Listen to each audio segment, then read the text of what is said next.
loving consciously with each other, it brings other people into our field, and then they kind of heal from that love too, is because it's all empathy, it's all compassion. When I look at her, I see myself. So we're such a mirror reflection. And once you become like spiritually conscious of it, I see the oneness between us. But we feel each other's pain, we feel each other's emotions.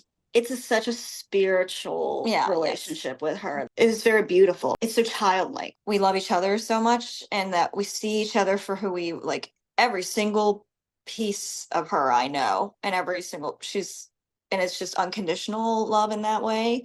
We've been able to welcome a lot of people into our healing space and give them unconditional love as well. We have this like innate gift to like just love other people and just see them for their soul. Everyone just has a lot of trauma, and that's kind of what we can sense, and we can kind of sense what they really just need nurturing. So whenever someone like comes and lays on our Reiki table, I see their inner child, and I see them as their younger self.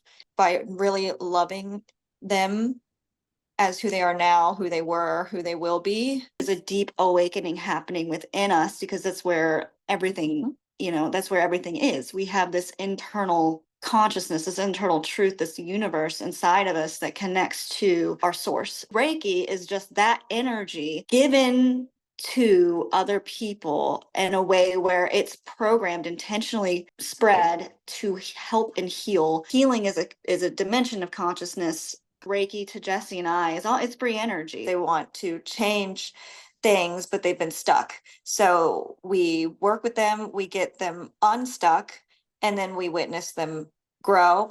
Fear is the frequency that has really held us back from soul evolution. Us as humans, we're all very connected. There is a collective consciousness where our energies affect each other. And when we have higher frequency emotions, higher frequency experiences, those trickle out into the rest of the world. The more that we focus on opening our hearts, because it's ultimately our heart chakras that connect us. And if we remain open from this center, we can really start to attract beautiful connections that bring you things that you need.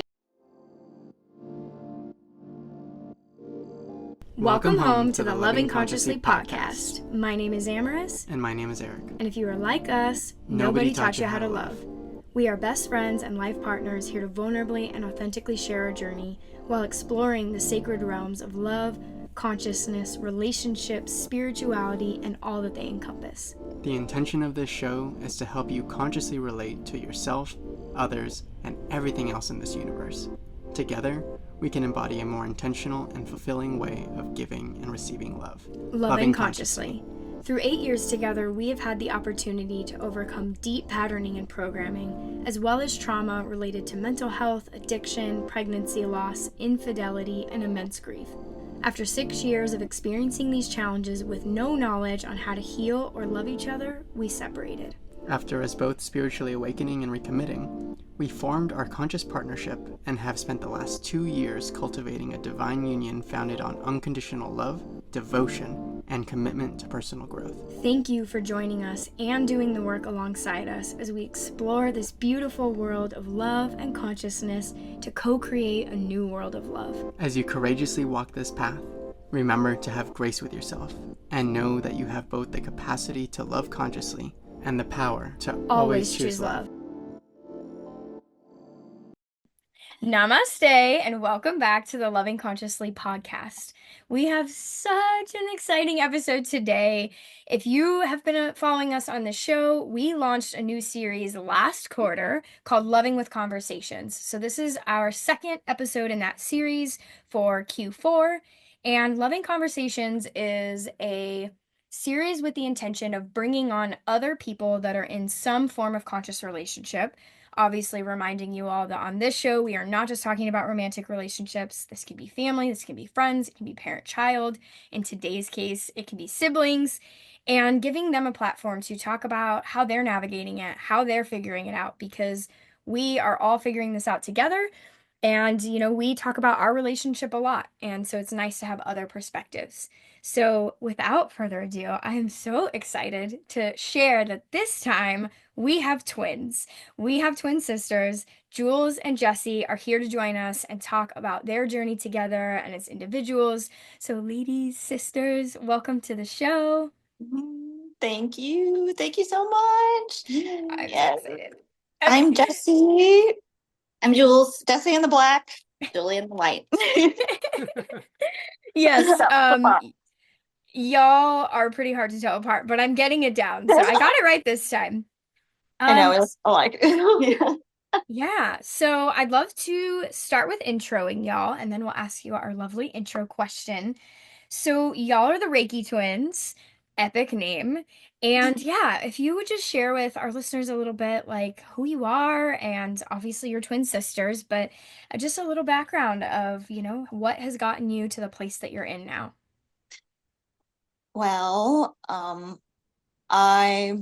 we both were born, we were born together. We've been through kind of like the same exact childhood trauma, so we got to experience that together. We had a lot of trauma growing up. It wasn't easy, and we didn't really have like a lot of positive role models, so we kind of used each other as role models. But in that, we became we are just very highly sensitive people. We have a lot of empathy because we witnessed each other kind of like suffer in a way, and I think that built our compassion. So that's kind of like the foundation of the healers that we have become.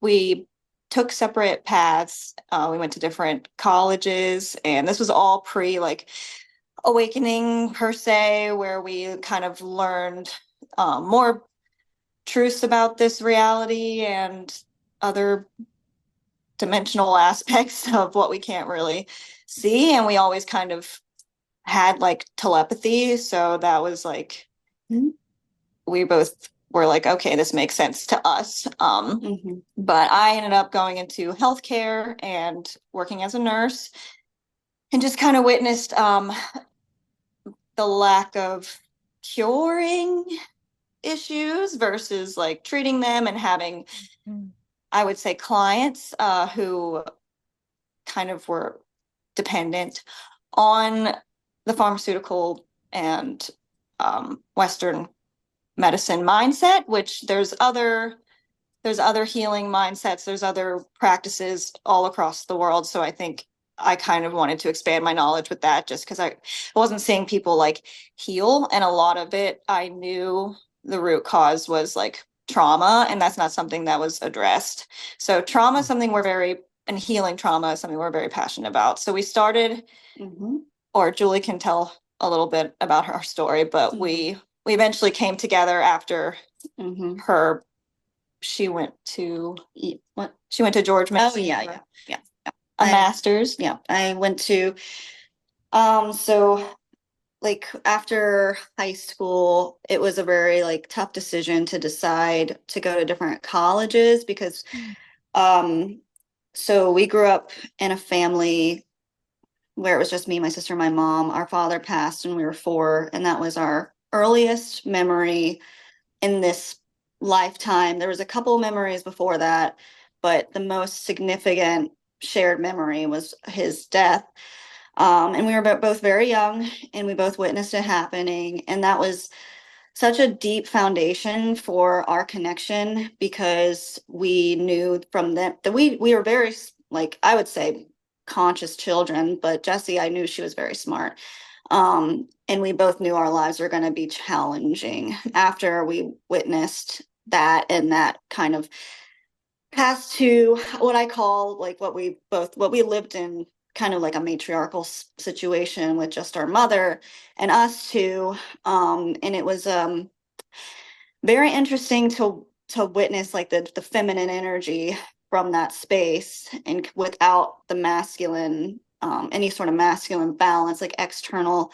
And Jessy and I were very imaginative, creative children. And a lot of our connection really stems back to where we were as kids, because we were both very warrior-esque. We did not, we could both see through the veil. We both had psychic abilities then. But then once, we went through the public school programming, and we went through a lot of, the rote memorization, you can do this with your life, this, the box building and the cube and all that stuff. So we ended up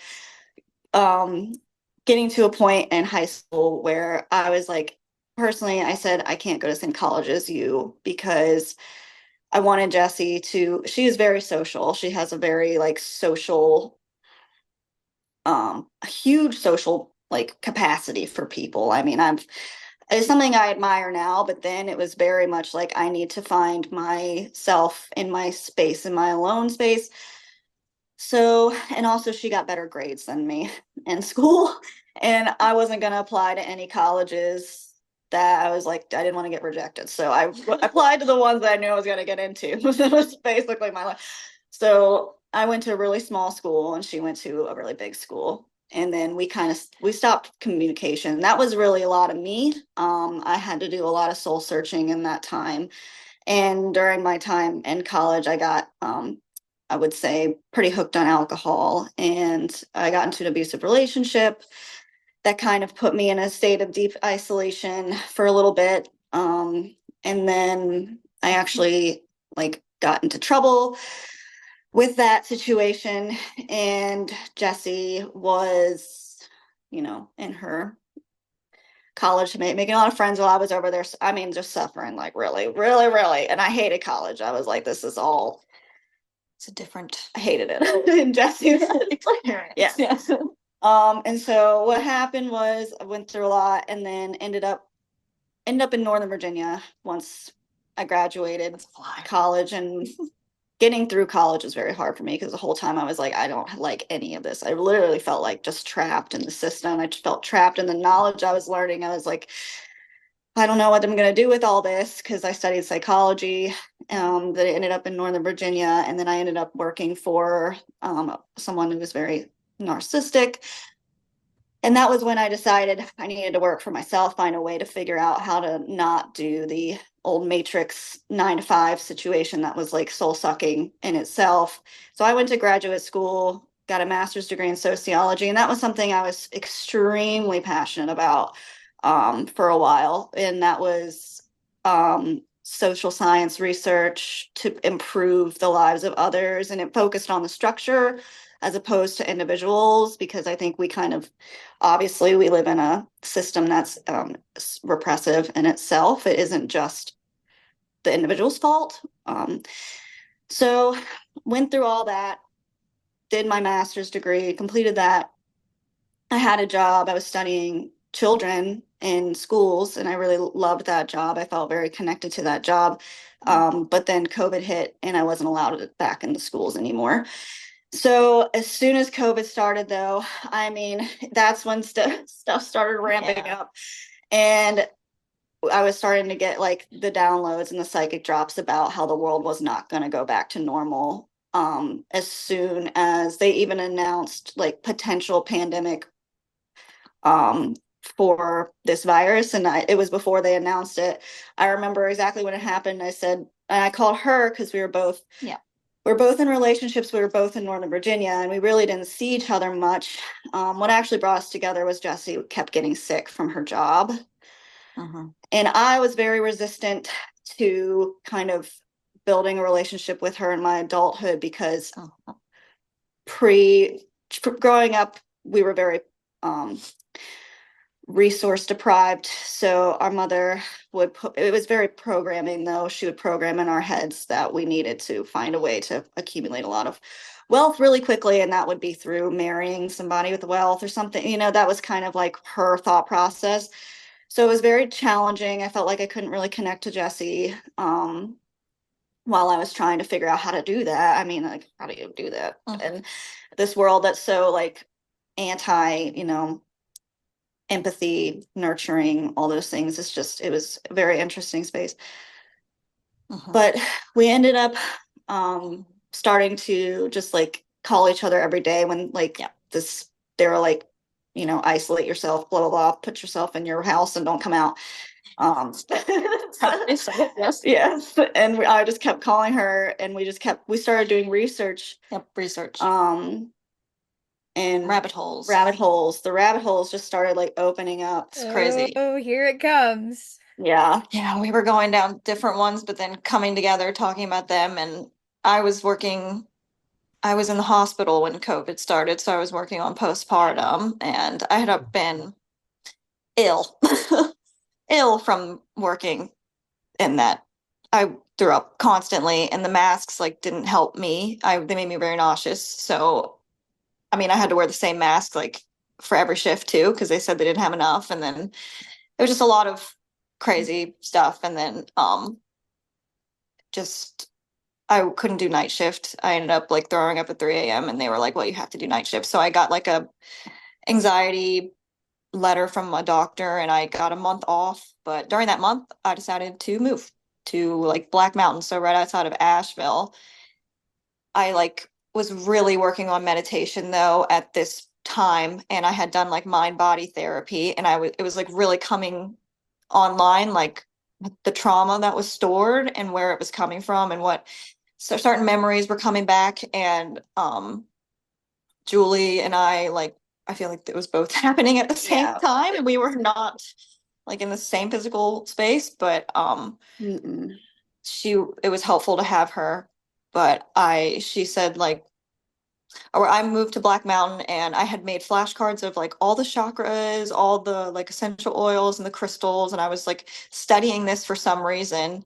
And I was using it for my own healing. And then Julie said we should learn Reiki. Mm-hmm. And she had bought a book, and she was like, well, we need to meet a Reiki master so we can get attuned. And I was like, well, I don't want to put that out there, but I mean, like, I don't physically want to go after that when I'm not sure. And I was going on vacation the next week, but I was coming here to the Outer Banks, but I was living in Asheville, so I'm living here now. But I had been on vacation, and there was a woman there who was a Reiki master, and she was like talking about in the pool, and I was like, yeah, I need to learn. So she was like, I'll teach you for free. So she ended up teaching me, and I really understood everything. I really didn't need a lot more education on it. I did get like trained in level 2 Reiki master eventually, but it just came so naturally. And Julie, when I learned, I called her immediately. I was like, oh my gosh, I need to tell you everything. She was like, you need to just tell me everything you learned. Yeah. Yeah, it was so divinely timed. I mean, we were both just going down the holistic health route because and honestly, and then really, really connecting to like the ET knowledge too. Like as soon as I remember we were both just like kind of talking, and then we both started watching Ancient Aliens. Yeah, that was a big part. We were on the phone together, and I said, they say that we're all derived, we're all from, extraterrestrial species, our DNA and everything like that. And she's like, I know that's true. And I was like, I know it's true. And so we just kept talking about it. And that really resonates with me. And I was, because I feel like I've always been kind of kept in this, like, there was always something in my aura, like all the time, and kind of this bombarding, it's almost like bombarding of dark thoughts and negative thoughts to keep me from uplifting myself and to keep me going back into lower vibrational patterns. And it was pretty intense when we moved to like the Northern Virginia area, and I was with a partner there, and he was witnessing me awaken. And I mean, it was like incredible, because then I saw what was in his aura, and I was like, oh my gosh, we are loaded here. Like, we gotta get out of this. We gotta cleanse. And I didn't really know how to process that at first, because I saw lower dimensional entities, but I also saw the higher ones too, and they started connecting with me as well. And that was happening through like mushroom medicine, and I was experimenting with that, and it was so incredible because I had a thing with alcohol, and I had been taking antidepressants since I was like 16. I had been trying them, and birth control pills since 18.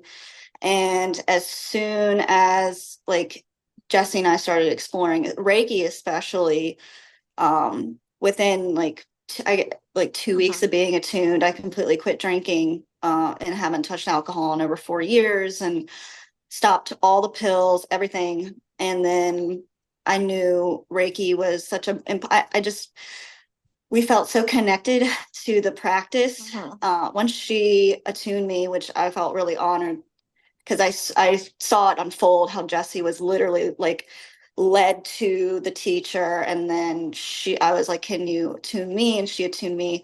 And then everything else just fell away. Like her relationship collapsed, that timeline collapsed. The day her relationship she was in collapsed was, my ex-boyfriend's birthday. So I was like, oh my gosh, I can't. It was like so crazy. So bizarre. And I was already planning to move to Texas with him.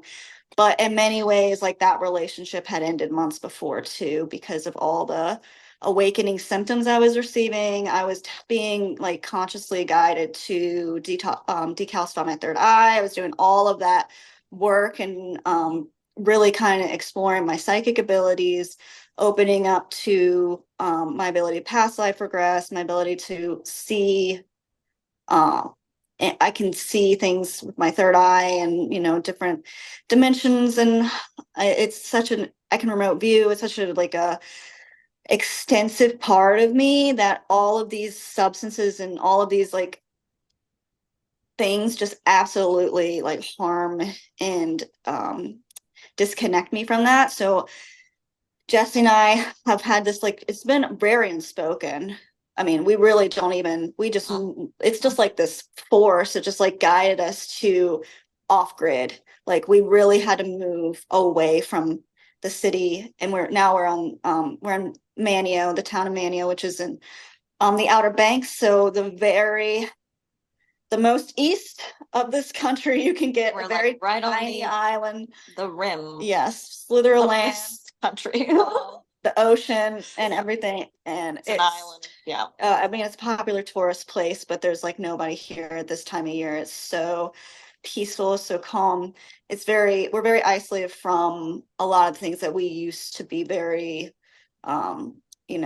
challenged with, all of the hustle and bustle, the fast pace, the rush, and um, our nervous systems, both of us, we just knew based off of like our childhood upbringing, a lot of our families, the way that they think, that she and I were kind of being rushed through life, almost felt like pushed to have a short life. Really, I felt like that. And so we're kind of on this this stage and path to life extension, longevity, training, discipline, teaching ourselves how to like really, really care for each other. Yes. In a way that we're so connected in a family way, because I believe like there's a lot of power in family, and there's a lot of things that separate the family in this spiritual war we're all experiencing, and this physical war as well. And when I look at her, I see myself. So we're such a mirror reflection. It's a very strange thing once you become like spiritually conscious of it. Like I knew something was special about her, like growing up, but now that I see the oneness between us, I'm like, how nice. It's impossible for me to not care about her. Like, happiness. Yes, the needs. Yeah, and like her highest potential too is very important. Yes. I love that so much. I knew a lot of that. Actually, I knew most of that. But, first and foremost, thank you both for being here. Thank you for sharing that. It's, we just finished this training we were just telling y'all about. And something she was talking about is like, we are really at this time where like light workers and star seeds, all these different words you want to use, but like people of the light are starting to put ourselves out there, you know, like in another lifetime, saying what you just said on a recording on a podcast, like you would have been hung, right? Yeah. And and so, you know, just thank you like for putting yourself out there, for sharing that vulnerably, because it is like, you know, it is a lot to come on and say like, here's what I went through and what I'm experiencing. I would love to ask y'all our quick intro question, and then we can get deeper into some of these things. We ask Okay. everybody on this show, and I'm like so excited to hear this answer right now because y'all are twins, and this is like such a unique experience. What does loving consciously look like in your relationship, or in your sistership, I should say, and or business, because you're business partners as well. Yes. Um, well, the physical needs, we have to make sure those are met for each of us. We share more, so right now, but so we kind of have to work together to get things done. So like one of us will cover the shop, one will take care of the physical, like go get the food for both of us. Like that's just how we've had to do it.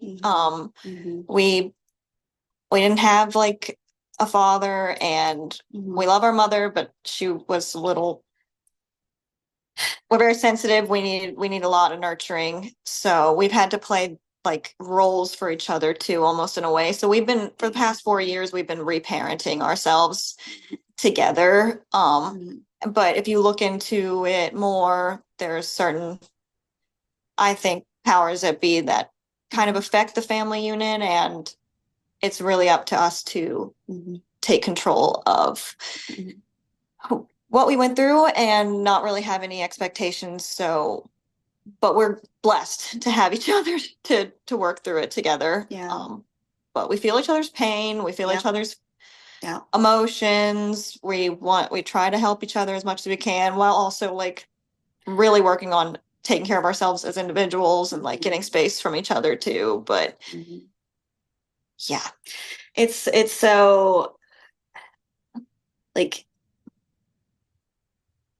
I would say I always loved her. Like I would even admire her like when we were younger and we had like before our awakening. I always thought Jessy was such a beautiful person, such a light-hearted individual with so many gifts, and she was very unique in our, So nice. like, when we actually had a very, I don't know that I'm trying to answer the question, but it's a very extensive answer. Our relationship, I think, one, I don't think this is the first lifetime that we've had, that we've lived, that we've worked together as light workers. And I even like at this point safe to say that we're once the same soul for sure.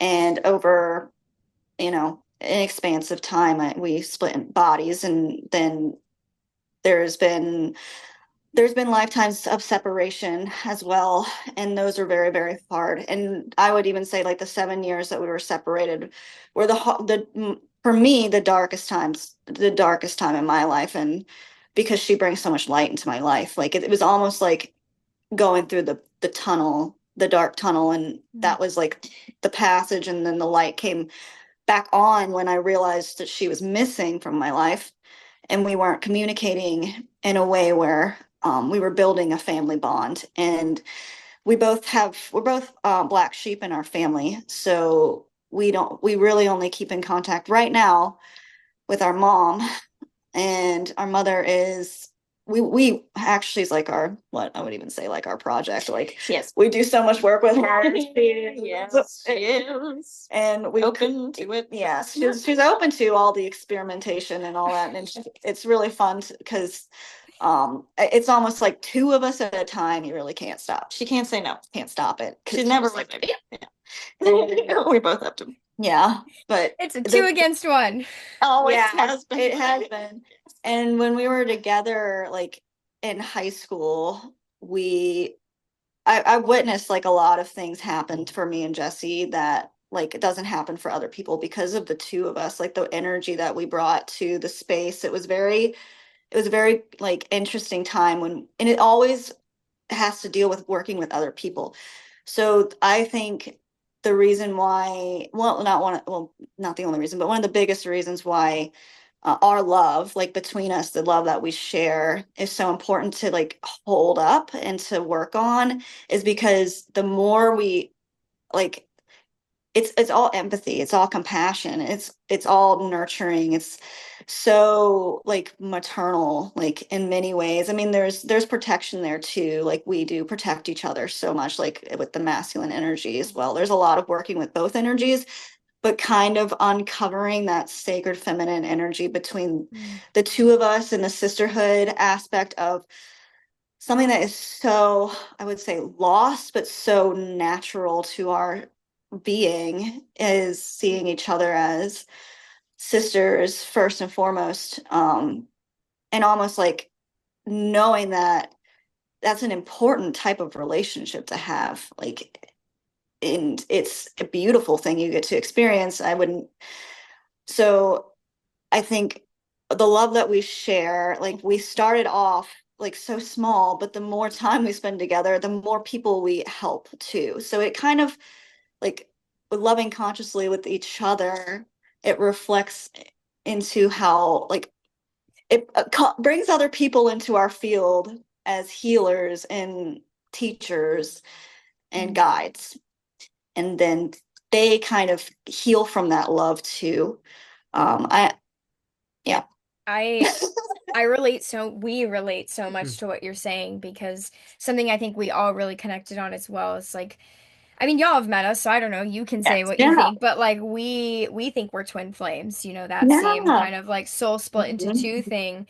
Yeah. And just so much of what you were saying resonated, and something that we say all of the time, and it really summarizes so much of what you were saying. It's like we are Mhm. so blessed regardless of soul split into twin this soulmate that, it doesn't matter, like to have someone who is so Mhm. much your other half and is Mhm. also awake and is also committed to the work, like protection, and we're doing Mhm. really deep healing work, like watching out for each other. And Mhm. that what I'm loving is happening right now, like this is exactly the vision of this series, is for listeners to see like it does not just have to be romantic. Like it's not all about relationships like that. We got sold that lie that that's like the only Yeah. thing that matters. You can be in a conscious partnership with your sibling, with your Mhm. parent.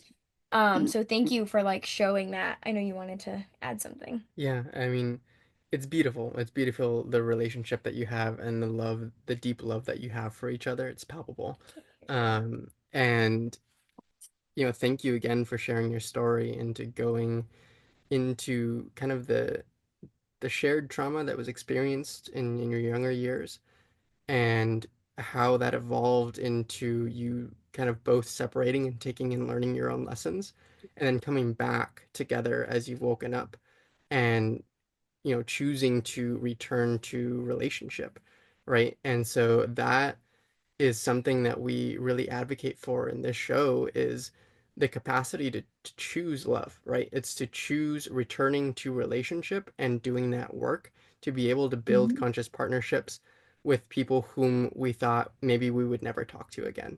And it's just a beautiful, kind of a joke, but it's a beautiful reflection for both of you to be able to look at one another and have that reflected back, having that telepathic connection and that energy. You already tapped into spirit, and then to be able to see the reflection of yourself in another human, I almost see it as the way God kind of sees and experiences all of us, recognizing its own spirit of divinity within each one of us. And it's almost like you got this physical representation of what we are all being asked to do in this plane From of birth. from birth, yeah, of being able to Mhm. recognize the divinity in each one of us and connect with our God center, and be able to activate and heal other people's connection to the divinity by actually recognizing it within themselves. Mm. That's Mhm. very, yeah, it's very intuitive. I also love that y'all wore black and white, like Mm. opposites today, like unintentionally, or was it intentionally? It was unintentionally, right? Unintentional. Unintentional.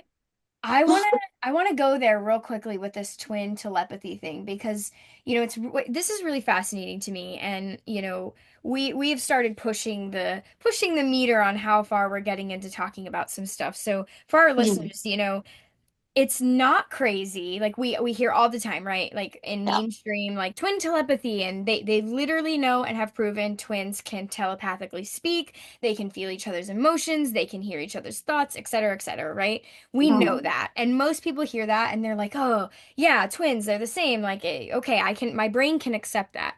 If we can agree on that and accept that, why can't we agree and accept that everyone has that capacity? Yes. Eric and I have built that skill over time. And so, yeah, I just would really love to hear from y'all's perspective. What is that like? Like, how is that experience for you? Because you were born this way, and I'm just now coming online to this at almost 30, 31, 32 years old. And so I'm curious what that journey's been like of kind of being pre-born for this and wired with it. Yeah. It's yeah. I feel like it's been happening since like we were so young.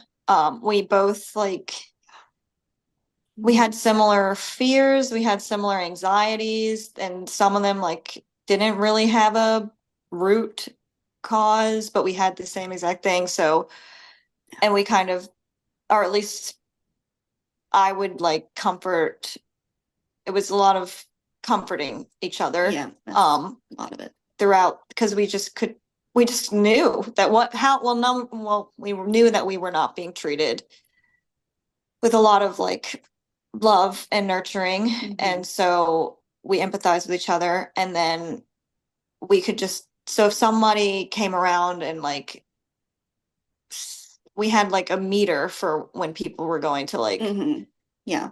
be more of like an energy Mm-hmm. vampire and kind of like take cracks at us, and we both could just feel that energy. So we would get protective of each other without even like saying anything. And then it was pretty rare that we found people who were like nice to us. So it was a lot of that for each other. Up until high school. Yeah. We had a lot of, I mean, I guess like elementary school, people were nicer. We had a few friends that we got really close to. We kind of had a mirror situation. We always did. My mom actually dressed us the same until we were like in fourth grade.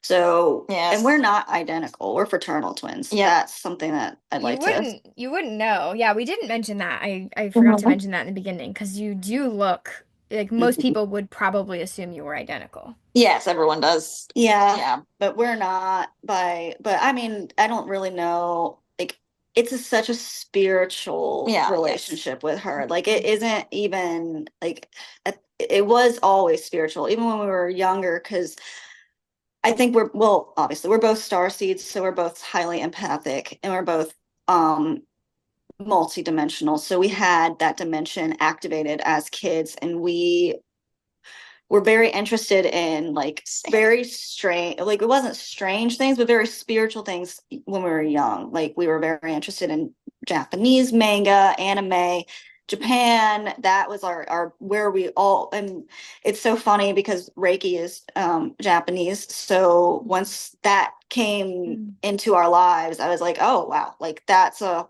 whole like huge synchronicity, because then it kind of translates to potential past life connections, why we were so drawn to it when we were kids, why we were so drawn to like the spirituality of the location, like of Japan and everything like that. And then once we kind of came back together and we lived at our mom's for a little bit, because that was part of our journey, was to spend time with her when we were awakening and doing the Reiki Twins. We were doing both. We were helping, we were working with our relationship with her, and then still taking Reiki sessions and clients. All we did was watch Japanese cartoons like while we were together. It was really but so I feel like on a deeper level there is the telepathy was like something that she and I, it's so multidimensional. Mm. We were put into really strange situations as kids. Like, since our father passed and we were so young, my mother, we were raised by babysitters. So that was those were very interesting experiences because they were beautiful people, but always very wounded people. We were always put around people who have, they were just stressed out, usually about money, family trauma, and she and I just kind of held on to each other, as like knowing that we weren't, a part of their family, and we would be there for hours. But really we have a similar imagination. Yep, Jessy and I. We're very similar in the aspect of what you don't see. I mean, we're similar in what you do see, but also in what you don't see, like internally. Our creativity, our like spatial awareness, our ability to like design is very similar. And it's very beautiful. Like, it doesn't have like it's so childlike. We like to think that a lot of the energy that we bring forth in this lifetime is reflective of art and our children. Yeah, that's beautiful. I mean, you do, like, even just from the short time that we spent around you, you do kind of move in unison. You kind of act as one unit, which is very similar to how Amaris and I act. We kind of move and operate in the world as a unit. And I don't know why, but a flock of birds or a school of fish is coming to my mind, and how there is this telepathic connection in that you're able to communicate energetically on such a um, perceptual level, and that you don't, it's not telepathy in the way that you'd think always, that's described in the movies of like, I heard their voice in my head, which yes, can happen. And much more of that is on a sub-perceptual basis, in that there's just almost this energetic resonance that happens with the other person, that you're able to perceive at kind of a microscopic level. And I wonder how, if you could share a little bit about how that telepathy and that bond, this journey, as children, being exposed to trauma yourselves and to other people who were your caretakers who had their own traumas, you kind of built this superpower of being able to observe and sense other people's struggles. And so, how does that translate now into your healing work together, since you both have this deep connection and the ability to sense kind of what other people might be struggling with together and in unison? I think we have this like innate gift to like just love other people and just see them for their soul versus like through a lens of, I would say, well, it's usually projection. So the fact that we love each other so much, and that we see each other for who we like, every single piece of her I know, and and it's just unconditional love in that way. We've been able to welcome a lot of people into our healing space and give them unconditional love as well, because ultimately it's trauma. Everyone just has a lot of trauma, and that's kind of what we can sense, and we can kind of sense what they really just need nurturing. So whenever someone like comes and lays on our Reiki table, I always, or for a lot of them, I see their inner child and I see them as their younger self. And I usually comfort that being like during the Reiki, and it's kind of like a fragment retrieval, because when we go through trauma as children, we kind of leave off, or trauma in general, we leave off parts of our souls. So I feel like by really loving them as who they are now, who they were, who they will be, then that's the kind of healing the world needs. And it really sparks something inside of them, because they may have never felt that before, like full acceptance, no judgment. And that brings out something, I think. Yeah, and also like loving people and loving ourselves like in the present moment, like as we are, without, even though I think we all strive for better and we all strive for greater, and I think that's important too, but really being in the present moment with somebody who is maybe like the wounds are still open or gaping, and still just loving them with the wound. It's because it's almost like a part of, I guess, like the telepathic reality that she and I share, because we really are telepathic. Like there was when we were, after I talked, there was a couple of instances that came through, reminders of how many times I say something and she literally said, I had that thought last week. And I'm like, you didn't tell me. I know, I forget to share. And I don't share. Oh my gosh, it happens all the time. And I think it's a profound thought. And I'm like, it's an original thought. Yes, I know, she's so excited about it. And she's like, I already thought it. And she starts walking away. Like, oh. I love so much that you brought up an example. Yeah, we've been playing with it a lot lately too. Like, this is the thing, listeners. Like, it's just the first invitation to just take a breath, because that was a whole lot of information. But like, it doesn't all have to be so serious, right? Like, Yeah. I am having all of this gift come online very hard. I shared a few things with y'all, and one of those was, that includes hearing not positive things, right? And I'm still learning to navigate, like, when I hear people's very, sexually inappropriate thoughts or something like that. But Yes. it can be fun too, and something I don't know, I guess I speak for me, play around with is like I'll try and like beam him things Yeah. like that I want. Yes. Or like I'll think about something and I'm like, ooh, that's a really good idea. And then I'll get his attention, like not physically. Try and imagine this if you can, listeners, but like I'll energetically like call to him with that in mind. And then he'll be like, hey, blah, blah, blah. And I'll be like, I was just having that thought, like, yeah, so it can be fun. And again, Yep. this, as y'all are showing, like, Eric and I didn't have this when we met. Like, this was something that developed over time. I mean, in a sense it did, but like at this level, it is a skill, and it is something that you learn when you don't have all of this distortion, right? And all this interference and all these chemicals and toxins and beliefs and Yes. energies, and I could go on for hours, but Yeah, it also is learned by staying in relationship with someone for an extended period of time.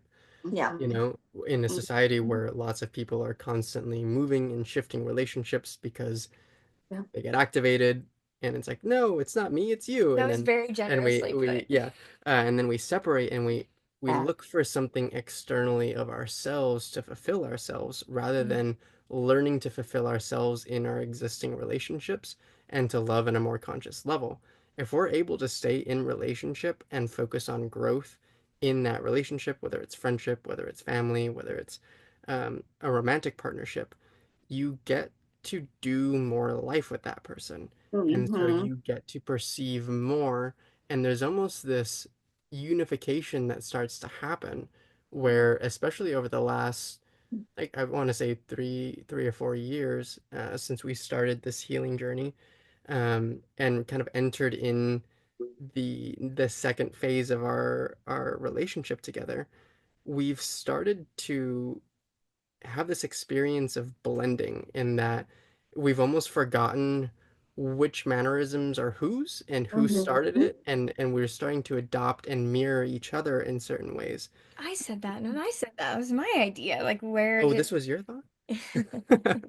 um and yeah, it's a funny experience, but it's beautiful that y'all have that and that you've been able to nurture that over this time period.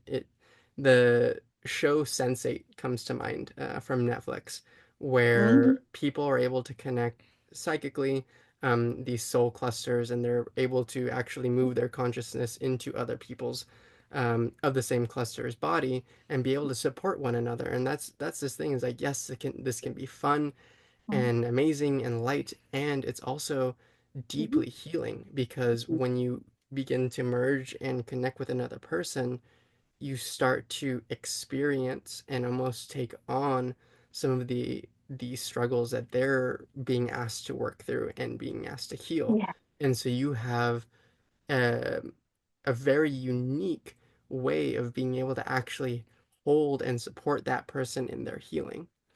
It leads perfectly into my next question, which we didn't talk about this when we got together, which I'm realizing I did it again. I get so excited in these episodes and I forget to give context on like how the heck we know each other. We were introduced, we were actually connected through Drew of Cosmic Light Force. We also interviewed him on the show, and yeah, he just was like, "You're gonna be in the Outer Banks, like you need to meet these people." And immediate soul family, right? Immediate, we've known each Yes. other for a very long time. So that's how we know y'all, but we didn't get to talk about this when we got to see you and your shop, which we'll mention in the end, definitely the Reiki Twins store, which is like, oh my gosh, exquisite, the crystals. Um, we Love that. lost me there for a second. I went to Crystal Fantasyland. Yeah. So I'd I love went to there and fell with ask, you. yeah, I would love to ask about conflict because this is something we talk a lot about on the show. We're very vulnerable here in what our patterns are and what, we're overcoming and how we're doing this because you have a mirror, right? This is, and in way more sense than we'll ever understand, a literal mirror since birth that is like half your DNA or however twins work. And so I'd love if you could touch on and talk a little bit about how do you two manage conflict? What does that look like? And how are you navigating that in conscious relating as sisters? Yes, we have conflict. Yes. Yes. We do conflict. Yeah, so it's very hard. The one thing about our life is that we have been crammed into tiny spaces, and we have not been given a lot of living space. Like, it's very, very hard to find housing here in the Outer Banks, but like throughout this whole time, we had one lease, and that just went down it just didn't end well. So we didn't want to sign another lease for a while. So we fight because we really don't have a lot of space, and we are very different, like in certain. I'm very type A. I really I like to plan and like take action and do things and kind of like keep things, I don't know. I do have like my own space now, but kind of keep it nice and yeah. And I'm more like the destructor. I will destroy things. Yeah. I'll come in like a freaking like bomb and just be like, "Bah, bah, bah, bah, bah, bah," and she's like, "Stop, stop." And I'm like, "I don't know if you're ready for all this." And then turmeric everywhere. Yeah, turmeric. Yep. I experiment with a lot of stuff. I'm constantly experimenting with like different supplements and different healing modalities. And she's like, "What are you doing?" And I'm like, over here in my like lab, and science. She's like, "You're getting everywhere." And I'm like, I got to figure this out. There's something that's calling me, it's talking to me. And she's like, "I don't know what to do."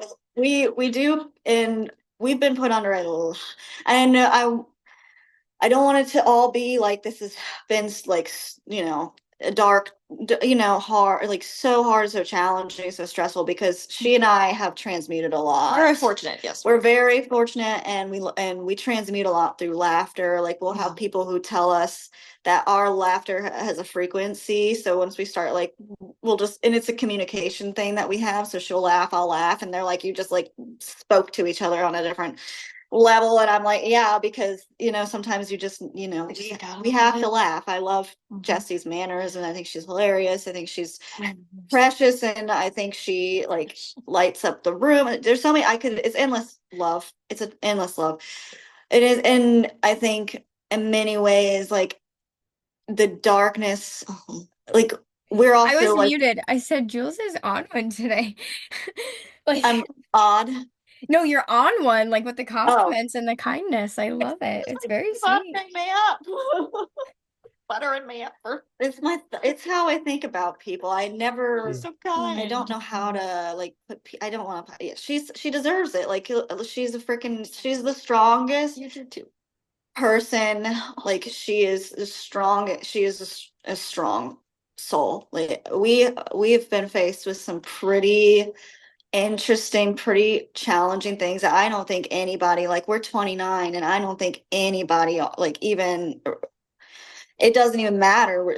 There's things that she and I have seen and faced that other people just won't ever face, like in this lifetime. And I think like watching her face it while she has to deal with me, I'm like, oh, please, like this girl is like on another level of like, yeah. It's hard to not. I mean, it's impossible to not love her. I'm very like, yeah, Oh, did you want to add towards. something? Yeah, the roles are, it's like a maternal, I felt like very maternal towards her since we were young. I felt like I had to take over like this caring role because I could see that she wasn't getting nurturing. I mean, I wasn't either, but there's like this protector side of me that like really wants to help other people feel better, but also I think is like kind of like a peacekeeper trauma response too in a way. So it's something I'm working through, but um I just call in support when we get in fights. I call in like backup. I like call my friends, or I'll just like get it like, or we'll just get like some of our friends to like intervene and yeah, kind of like help us see.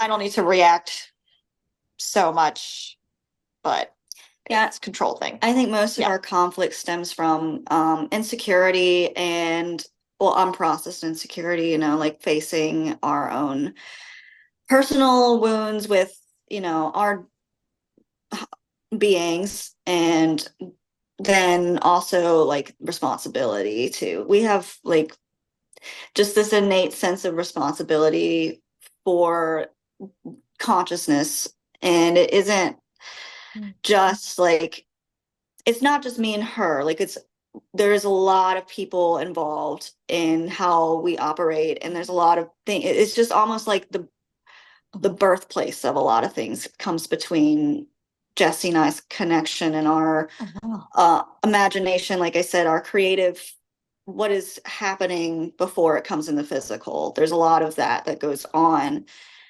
and a lot of it almost seems like it's not like third dimensional. It's not really like physical, where we have like just this ability to you know, just do it's not always doing. There's a lot of like being with it, a lot of thinking it before it comes to you, and a lot of patience. There's a lot of patience. I mean, we're constantly tested with that. Yeah. Because Yeah. Thank you both for sharing that. As someone who's in I would say almost equally as close, less being together since birth relationship, we also don't have a lot of space. We live in a 28-foot travel trailer, and we are business partners, and we are best friends, and we are spiritual partners, and we are so many things. And conflict is, I don't know, I guess when I think of like literally any other relationship I've ever had, like this is so different, and like the conflict, like the highs are so high that the like conflict is so on the other end of the spectrum. And like learning to, like you said, like just navigate that and not react and remember the love, right? Like that's what the show was born from, is trying to show other people, you know, you are not your conflict. Like you are not your patterns or your behaviors or your traumas or your wounds, like any of that stuff. And like really loving people, you know, for who they inherently are, and kind of that core essence, which there's two other things I want to ask you. And I want to talk a little bit about empathy and this, what you were saying about like seeing people for their inner children, and this beautiful skill you both have. I felt it from you immediately. We talked really deeply about it. And then of course I want to talk about Reiki, but in this kind of empathy realm, you know, what a gift it, through both your traumas and your twinship, that you learned this very early on. I had twinship. I love Like that. queenship, but twinship. Yeah. Yeah, I don't know where that came from. You're welcome. You may have it. Yes, for us. I created it just for you. Thank you so much. We have a twin ship. A ship.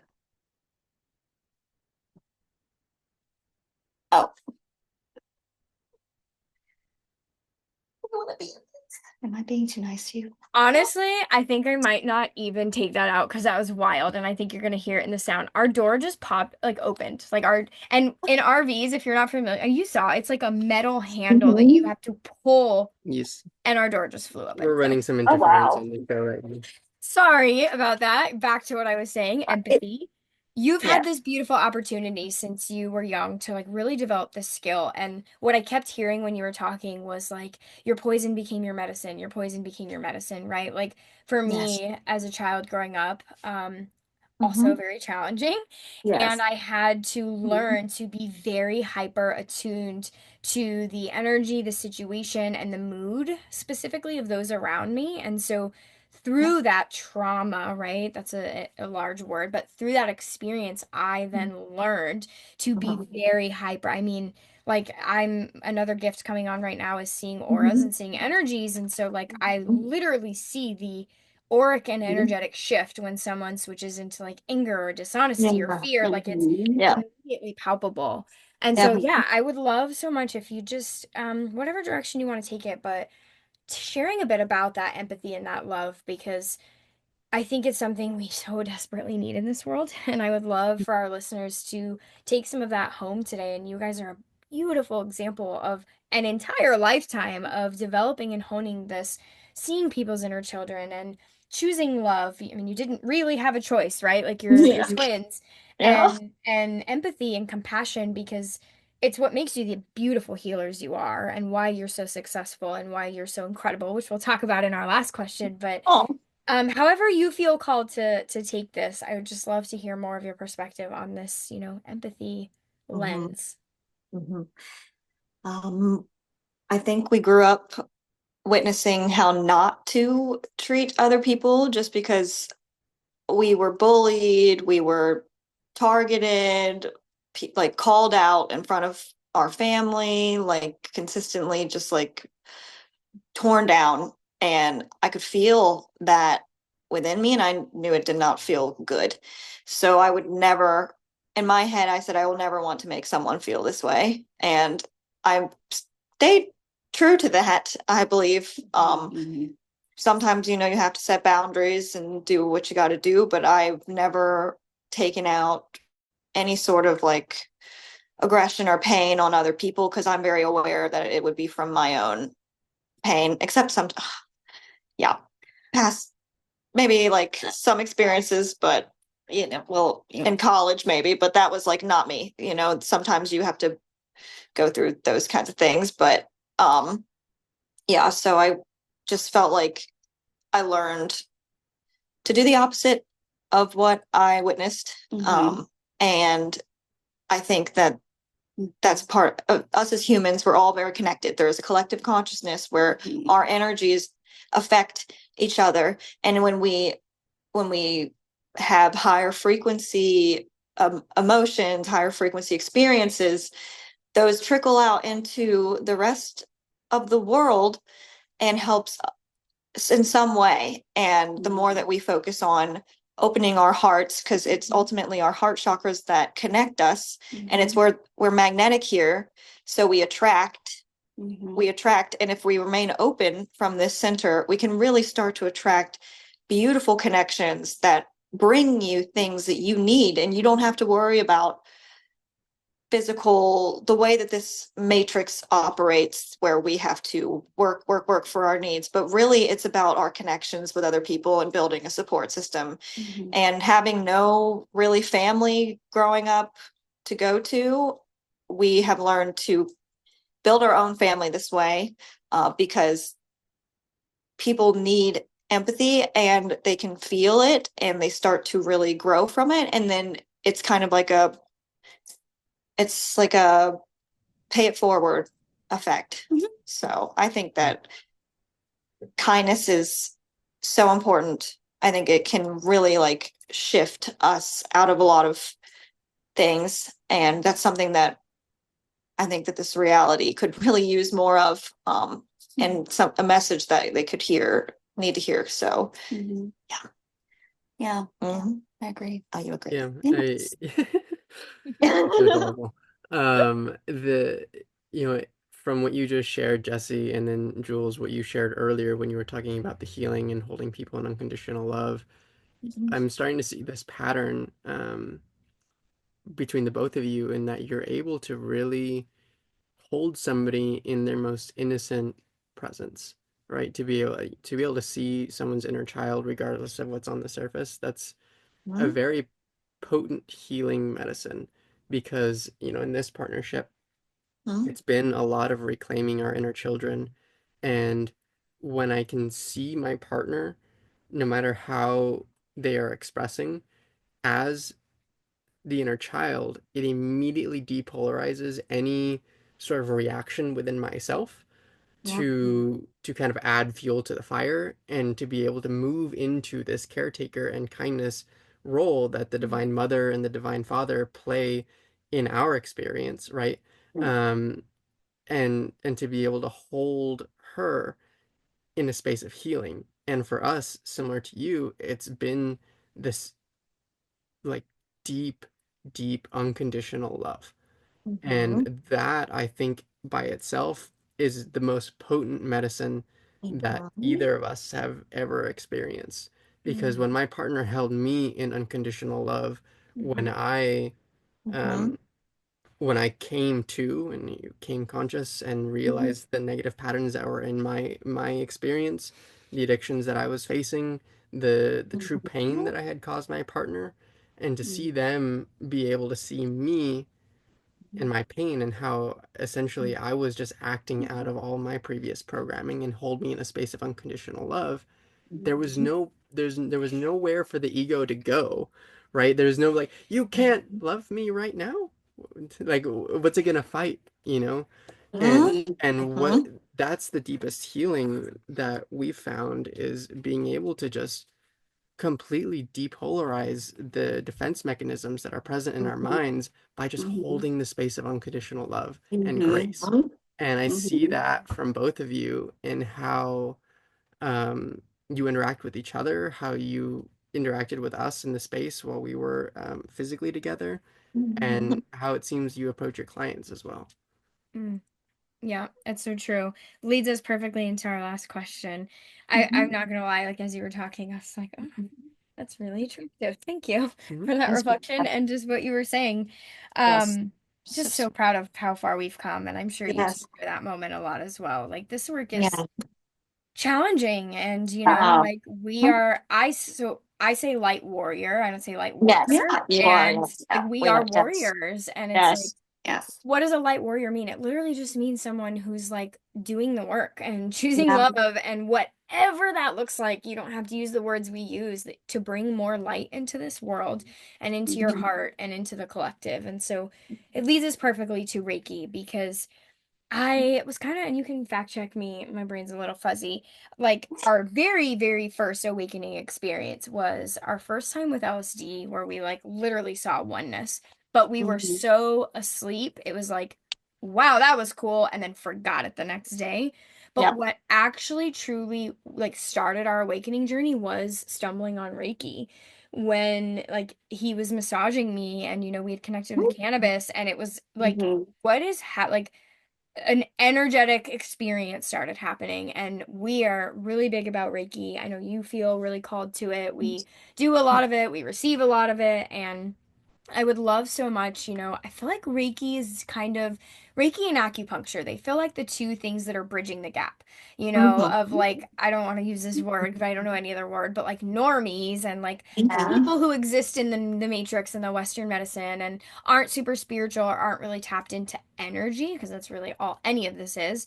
And then you have, people like us who are, and I feel like acupuncture and Chinese medicine has been a really great door in, and I feel like Mhm. Reiki is this thing that is just exploding right now. Like everyone's doing Reiki. Like you're seeing Reiki everywhere. And I love that because it's like this subtle, quiet, like, hey, Mhm. everything's energy, Mhm. Like you can do this. We can all do this. We can change energy. We can well, not create energy, but you know what I mean. And Mhm. so I would love so much from your perspective, like what is Reiki? What does that look like for you too? How do you see Reiki? How do you what like maybe some of your success stories because something you really pointed out Jesse in the beginning is like people are not healing, right? Like, if there's one thing we can agree on across no matter who's listening to this and what you believe, people are getting sicker. We're not healing. And so obviously there's something further going on. We agree with you here on the show. It's trauma. Trauma stores itself in the body. It stores itself in the light body, physically, energetically, somatically. And so, yeah, however you want to share about, you know, your journey with Reiki and how you see this helping people. Want to go? Yeah. Do you want to? Sure. If you want me to. Okay. So for Jesse and I, like Reiki, we really just think of ourselves as, I mean, obviously light warriors, but also just energy workers. So a lot of it, we really just adopted the fact that Reiki translates to the word energy. And we kept the word Reiki in our business and our work because we respect Japan. That was like in its origins of the Japanese origins, the Dr. Yusai and how he channeled it, and a lot of text and a lot of things that we were led to also connected Reiki to like extraterrestrial origins too. So the channeling of the symbols from his work, Dr. Yusai, there's been further research to say that he was channeling like Arcturians, and that's something that is very resonates with Jesse and I a lot. The extraterrestrial, just feeling like we are not of this world, that we are here to bring in a new, isn't even new, a forgotten, a hidden way of thinking, way of being that is much more naturally aligned, because we are in the midst of a transhuman agenda, an agenda that takes us away from humanness to artificial. And I think that we're at a point in civilization where we can see that's happening. Everybody's on synthetic drugs. People are wearing synthetic clothes. Everything's like through our phones, through the screens at this point. But in the same time, there is a deep awakening happening within us, because that's where everything, that's where everything is. We have this internal consciousness, this internal truth, this universe inside of us that connects to our source. And so Reiki is just that energy given to other people in a way where it's programmed, intentionally spread to help and heal from the most positive, highest loving consciousness way. And I think with we're not really like traditional. I really consider it more, we think of it as quantum work. So the recalling of soul fragments, the going back, the going forward, of bringing in things that may have been, torn over time through trauma. And also you can send it to the future as well. So that makes it like, infinite, and it doesn't have like, we don't see it as something that's super like profitable in a way where we're gonna like just promote Reiki to become something that ends up an institution. It's not like that. I think that Reiki to Jesse and I it's free energy. Like, in many ways, it's the something that people can comprehend, to open the door to the consciousness of free energy, and that it's abundant, and that it's everywhere. So eventually, like, we would love to just see people just being like, I know Reiki, I use it, and it's a part of it's a norm. That's ultimately like where it is. But Jesse and I were so sensitive to energy, and we were very wounded young, and she went through the healthcare system. She went through what we're programmed to think is like a solution, and nothing. That's really weird. Okay. Somebody's FaceTiming Jesse. But nothing. Let me get back.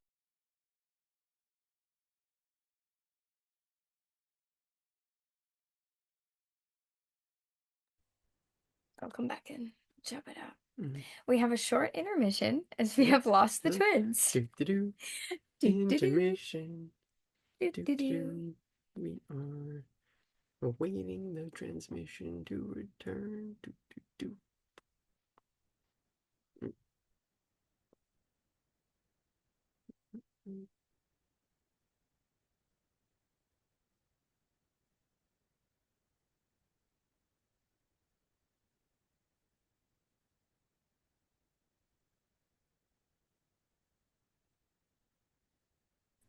Okay. There was a Before couple. a FaceTime call came through, as you were saying. Yeah. So anyway, so literally, we were not awake. We were awakened to like energy work, but we were also awakened to the like fifth dimensional consciousness as well. So we don't see what we're doing. We see what we're doing now as a bridge to a higher realm of like free energy where healing is kind of even like something that we move beyond as a consciousness. It becomes we're in a state of harmony and unity. And I think there's light work warriors here to kind of bridge the gap between, the old and the new and healing is a dimension of consciousness that ultimately we can get to a state where we've learned that how our bodies work ultimately and how trauma works. And our bodies have like this natural innate healing ability to fix problems that with the right kind of circumstances, the right kind of energetic healing, and even like herbal remedies, there's ways that we don't necessarily, I don't know, have to be dependent on the current healthcare system. And I believe that the Reiki is the start of like kind of a new healthcare or a way to look at it, because the people that come in here, they're usually there where their last resort, but that's okay because it really works. And they find us, they want to they want to shift out of old habits, they want to change things, but they've been stuck. So we work with them, we get them unstuck, and then we witness them grow and not really need us as much. Like we still talk, but they don't need our services as much. And that's the exact thing that we want for them, that we do not want them to be dependent on us. We just want to be like all part of their journey, and then they move on and they grow and they experience more things for themselves and for their souls. So we've had a lot of people just come go, but we also have a lot of people who do rely on our services for the most part right now, but it's usually very temporary. And we've seen just huge shifts in like actually wanting to live. They usually want to do something with themselves after they start seeing us, and they'll branch out, they'll just take big leaps of faith, and really it all starts to align, or they'll meet like the right person, or they'll find love for themselves more. And it really helps with like a lot of chronic illnesses and pain, especially pain. So we get a lot of feedback about that. Yeah. I love so much what you brought up in the end there, and I'm just gonna kind of spit some things out because I remember when I learned about Reiki. I mean, this was a couple years, 2, 3 years ago now, but I was really surprised. I had so many like maybe just like assumptions and preconceived notions in my head.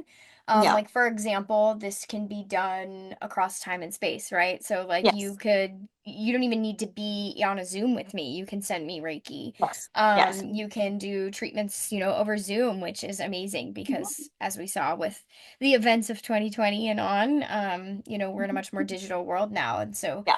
yeah, I just think it's really beautiful to see this healing happening and see this resurgence of, I love so much that you reminded, like it's not new, it's ancient. And, it to me, Reiki always brings me back to the core truth that like everything's energy. If we can do Yes. this, I mean, what can't we do, right? Like the possibilities are endless. Like if you Right. can understand that twins can telepathically communicate, well then so can you with literally anyone. Yes. And it just really opens the box of possibilities. And I think I don't think, right? This is why these things have been suppressed and have been discarded as woo woo and Yeah. crazy and all of this stuff, because Yeah. that's powerful, right? It's so Yeah. powerful. And so Mhm. Reiki is a really beautiful way, I feel like, that we can start to take that power back, being this infinite free energy that is equally and abundantly given to us all. So thank you both for, what you're doing, and the people that you're helping, because I think people like us, I mean the four of us, but light workers and really empaths. And I think I wanted to touch on that too. I think that word is massively overused and Yeah. abused. Like, people Yeah. don't really understand what that Yeah. means.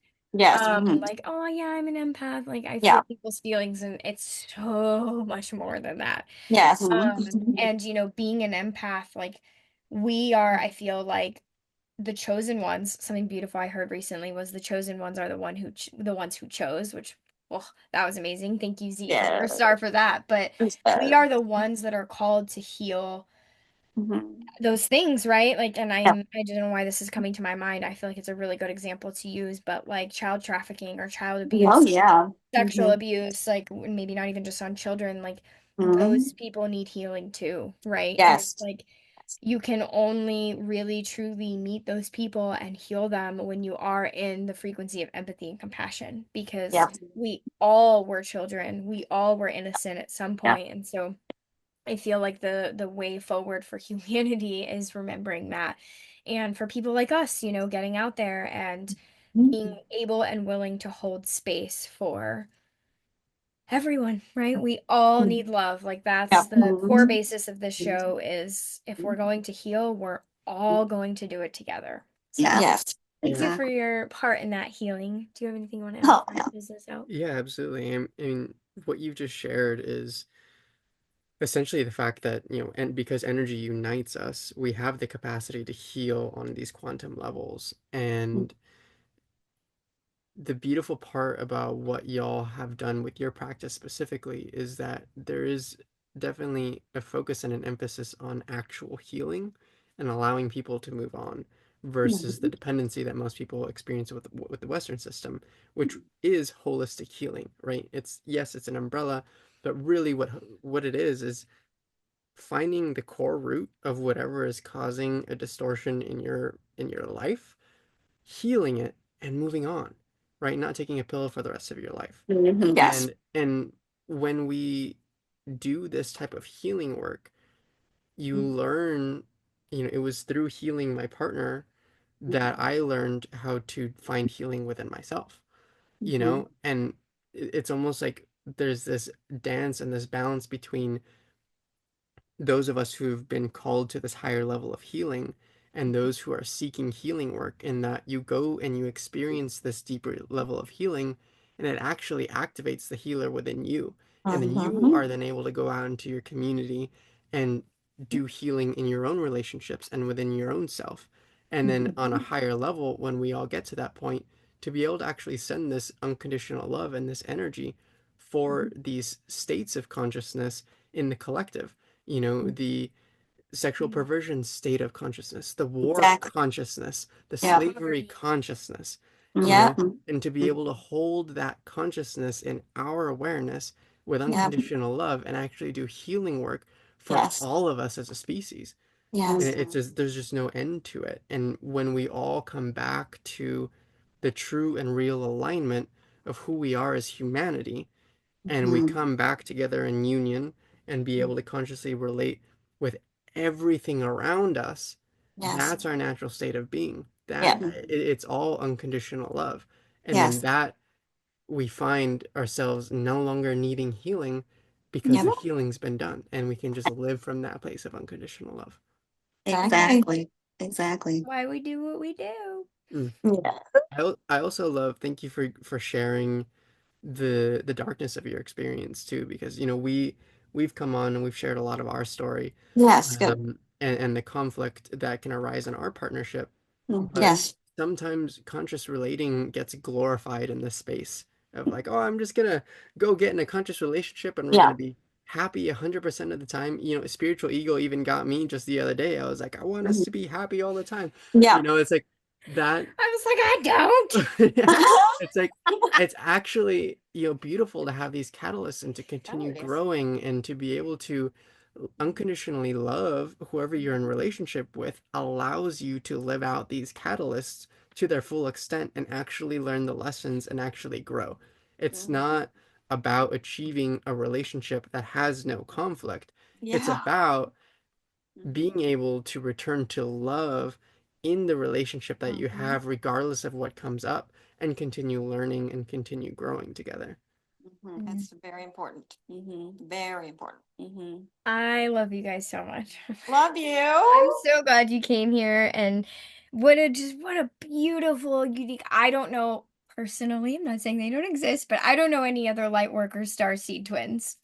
I don't. Y'all are pretty epic, and you just have such a unique perspective. So thank you for sharing your story on how you're navigating this as twins and all of the things and bringing this medicine of Reiki to the show. We have not done an episode about Reiki yet. So I would love to close us out with some info on y'all. And I don't actually know the answer to this. Do you do virtual sessions? Yes. Okay, so you do offer virtual sessions. Yeah, if you would plug, if you've got a website or socials or however you want people to connect with you if they're interested in learning more about Reiki and all of the things. Yep. Sorry, Sammy is snoring so loud. Our cat. It's like just snoring back there, but so we have a physical. Not amused. The cat is not Yes, amused. he's like so comfortable right now. Oh my goodness. But we have a physical shop that we do healing sessions in. It is located in downtown Manio, North Carolina. But we, especially like in the wintertime, we have a lot of time to do like long distance sessions. We do virtual healing, we do readings virtually. Julie does past life regressions, and that's able to be done long distance as well. You can visit our website, ReikiTwins.com. There's a lot more information on there. We have Instagram and Facebook, Reiki Twins. So yeah, that's really, and we answer emails. I mean, yeah, we're around. So They could telepathically call out to you. yes. So well, a lot of times I know when someone's about to call me, but it's like it's really amplified. It's wild. I will definitely plug all of those beautiful things in the show notes. I obviously can't recommend y'all enough as people and Starseed family, and your shop is beautiful. Everything is, I mean, exquisitely chosen. I have quite a few crystals from you in my house. I don't know. How many did we get? 7, 8, 10? I don't know. It doesn't matter. Not enough. We didn't get enough, but beautiful products and beautiful people. So thank you both for sharing your love and coming on here. And yeah, I would love it. Let's just like close it out with y'all. Do you have anything, any advice or any words you'd like to share with people as they're navigating their journeys? Maybe something that's helped you and yeah, anything you'd like to share.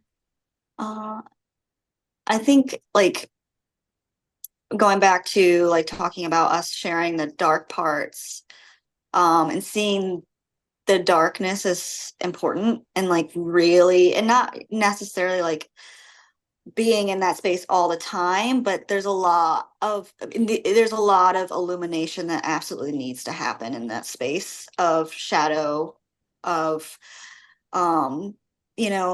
the thing. It can explain a lot of what people feel when you're able to comprehend pain and trauma, and looking at it from a perspective of loving it, like loving every single piece and every single experience you went through, because it made you like, it makes you a stronger, more resilient person, like really working with resiliency. That's Jesse and I, we've always thought that word's always resonated for us both, like the resilient being of like constantly death and rebirth, and bringing yourself back to life. I almost think it's a phenomenal thing that we can do as humans, and it separates us into our divinity. And like it's okay to step out of your comfort zone, because fear is the frequency that has really held us back from soul evolution. And oftentimes that's just a program and not actually like, it could be something that we can work through, and we can change our thoughts and kind of break through certain patterns so we can really start to live instead of like just exist. Those were really, really beautiful pieces of advice and sentiments. So thank you both so much. We love you. Thank you for showing people, it can be done, and we can choose love, we can consciously relate. And if y'all can do it being stuck with each other since in the womb, then anyone can do it. Yes.